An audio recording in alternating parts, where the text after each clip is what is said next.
Hello everybody and welcome to my monthly Vietnam update. The Vietnamese stock market reopened on the 3rd of February 2025 after the long Tet holiday to a weaker Vietnamese dong, primarily driven by the strength of the US dollar. While the VN index gained 3.2% in local currency, its increase in US dollar terms was more modest at 1.3%, reflecting the 1.9% appreciation of the US dollar against the Vietnamese dong in February. The VN index successfully surpassed the physical level of 1,300 to close at 1,305.36 points, showing a bullish uptrend. Despite this currency headwind, the AFC Vietnam Fund outperformed the VN index, posting a gain of 1.8% according to internal estimates.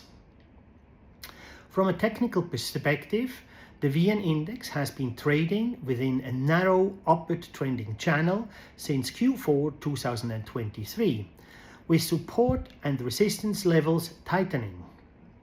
This pattern suggests that the breakout is imminent, with a strong likelihood of an upward move.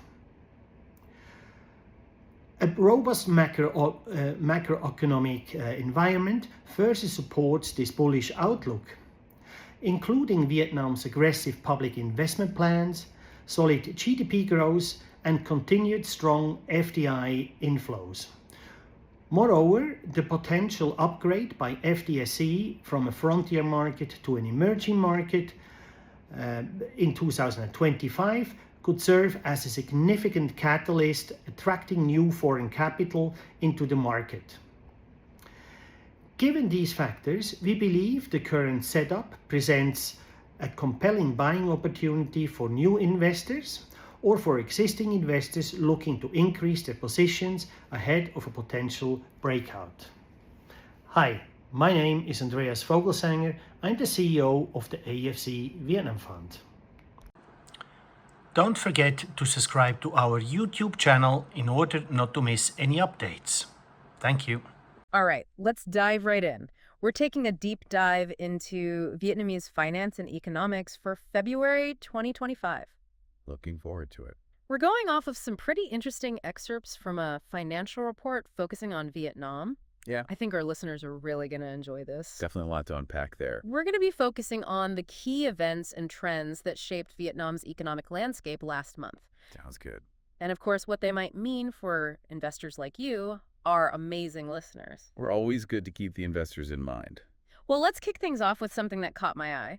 Trump's steel tariff announcement. Right, that was a big one. 25% tariff on all imported steel, even from Vietnam. Sounds pretty serious on the surface. Yeah, at first I thought so too. But you got to look at the whole picture. Oh, how so? Well, see, Vietnam's already been subject to that 25% tariff since 2018. Ah, because of Section 232. Exactly. So this new announcement doesn't actually change anything for them. Nope, not really.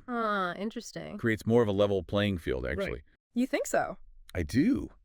Vietnamese steel producers, like Hoa Phat Group, HPG, Nam Kim Steel, NKG, Ho Sen Group, HSG, and GLI, GDA. Wow, you really know your Vietnamese steel companies. Well, they might even end up in a stronger position because of this. That's a good point. I hadn't thought about it that way. Though we might see some more competition in other international markets. From the steel being redirected, right? Exactly. Makes sense. One thing I did notice about this whole steel tariff thing. Yeah. All this analysis is coming from U.S. media reports. The official document hasn't come out from the U.S. government yet. That's right. We're still waiting on that. Makes you wonder if there are any hidden details or surprises waiting for us. Always a possibility. All right, well, moving on from steel, let's talk VAT. Okay, sure. Trump wants to treat VAT like tariffs. Right. I'm not going to lie, that sounds a bit complicated to me. It can be. The impact really depends on a country's VAT rate. Ah, I see. So, what about the EU? Their VAT is pretty high, isn't it? It is. The average is around 22%. So yeah, if that gets tacked on top of existing tariffs. Not good for them. Not good at all. But what about Vietnam? Their VAT is a lot lower, right? Yeah, Vietnam's only 8%. And the U.S. average sales tax is around 5%? Yeah, so really we're only talking about a potential 3% extra tariff on Vietnamese exports to the U.S. Compared to 22%, that is way better. Much more manageable for sure. I bet Vietnamese exporters are breathing a sigh of relief right now. I'm sure they are. They get to stay competitive, even with all this global trade uncertainty. It's a good sign. You know, this actually brings up a good point for our listeners who are investors. What's that? Even with all the trade stuff going on, Vietnam seems to be weathering the storm pretty well. They really are. It Yeah. speaks to their resilience. All right, let's shift gears a bit here. Done. Let's talk about the US dollar. Sure. It was on a roll in February. And it was. What drove that? Safe haven demand? Higher US interest rates? All of that. Plus, we saw a lot of capital flowing towards investments in U.S. dollars. But that strong dollar had a bit of an impact on emerging market currencies, didn't it? It did. Even the Vietnamese dong. Unfortunately, yes. So even with Vietnam's economy doing well, their currency still took a hit. Yeah, but it's important to keep in mind that these currency swings tend to be short-lived. True, true. Vietnam's long-term growth potential is still really strong. That's good to hear. I bet some of our listeners were a little worried there. Understandable. All right, enough with the doom and gloom. Let's talk about some good news. Okay, sounds good. The AFC Vietnam Fund portfolio, they saw some great earnings growth in Q4 2024. They did, over 23%. That's fantastic. And there's one company in particular that really stood out to me, Oh, ABI. ABI. It's an insurance company. What about them? They've made quite the comeback. Those comeback stories are always so interesting. You know it. So what happened with ABI? Well, their Q4 net profit jumped on 119%. Wow, that's a big jump. Huge. Plus, they've got more cash on hand than their entire market cap. Wait, really? And no bank debt at all. More cash than their market cap. That's not something you see every day. It's pretty rare. It really shows how financially strong they are. It does. Though, got to keep in mind, Yeah. this recovery comes after a tough period for the insurance sector, after Typhoon Yagi. Right. That makes sense. So they haven't just recovered, they've come back stronger. Looking that way. This almost makes me wonder, is ABI undervalued by the market? It's possible. They are trading at attractive price to earnings, PE, and price to book, PB ratios. You're really speaking my language now. Uh-huh. And they offer a 7% dividend yield. All right, listeners, better be taking notes. This sounds interesting. Could be worth looking into. Anything else that makes ABI a good investment? Well, they're moving their listing to the main stock exchange in 2025. The HOC. Right. Combine that with their projected 20% earnings growth, I'm seeing dollar signs already. and their stock could really take off. Okay, I'm sold. What about you? Would you invest in ABI? Tough question. Okay, let's move on. Let's talk about Vietnam's overall economic growth. All right. The government revised their 2025 GDP target to 8%. Ambitious. They're planning some massive public investment to get that right. Oh, yeah.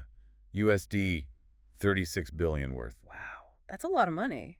It is. Where do you think most of that spending is going? Well, construction is definitely going to be a big beneficiary. I can see that. Companies like LBM and CTD are well positioned for growth. Let's talk about CTD for a second. Okay. They're the biggest construction company in Vietnam, right? The largest, yes. They've had some ups and downs over the years, but they're making a comeback. Definitely on an upward trajectory. What's been driving that turnaround? They've really focused in on the foreign direct investment construction sector. The FDI sector. Right. It's a huge market, something like USD 20 billion. So they're really capitalizing on all the foreign investment coming into Vietnam. Smart move on their part. But what about the numbers? How much have they actually improved? Well, their net profit went from practically zero in 2022 to VND 435 billion in 2024. Wow. And projections show it could hit VND 600 billion in 2025. Those are some impressive numbers. They really are. So CTD's riding the FDI wave, but what else is contributing to their success? They've been diversifying,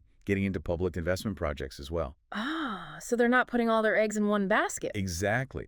And with the government planning to increase spending, it's perfect timing. Two powerful growth engines, FDI and public investment. It's a really smart strategy. So how dramatic has this comeback actually been? Well, let's pull up a chart. Okay. This is the net profit of CTD over the last 10 years. Wow, you weren't kidding. You can really see the dip a few years ago. And then boom, huge rebound. It's pretty remarkable. Just a few years ago, they were close to collapse. And now? Well on their way to becoming a potential market leader. It really shows how much impact those strategic decisions can have. Especially when you combine that with Vietnam's overall growth. CTD, definitely one to watch. For sure. All right, let's shift gears again. Oh. Let's zoom out and look at the overall stock market. The VN index. How's it doing these days? Well, since late 2023, it's been trading in a tight upward channel. So, steadily climbing. Yeah, and this pattern usually means we're going to see a breakout soon. Breakout, huh? Up or down?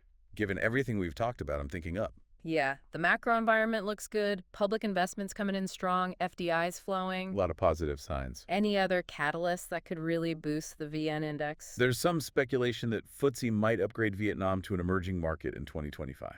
Wow, that would be huge. It would open up the market to a lot more foreign investment. Yeah, all those international investors who couldn't invest before. Exactly. Suddenly, Vietnam looks a lot more appealing. It would be a game changer for sure. So, to really see all this momentum in action, let's take a look at another chart. Right. CTD versus VN index from October 2024 to Feb 2025.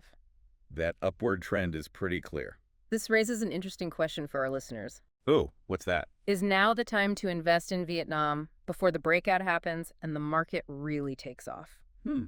Interesting question. We've covered a lot today. I think a recap is in order. Sounds good.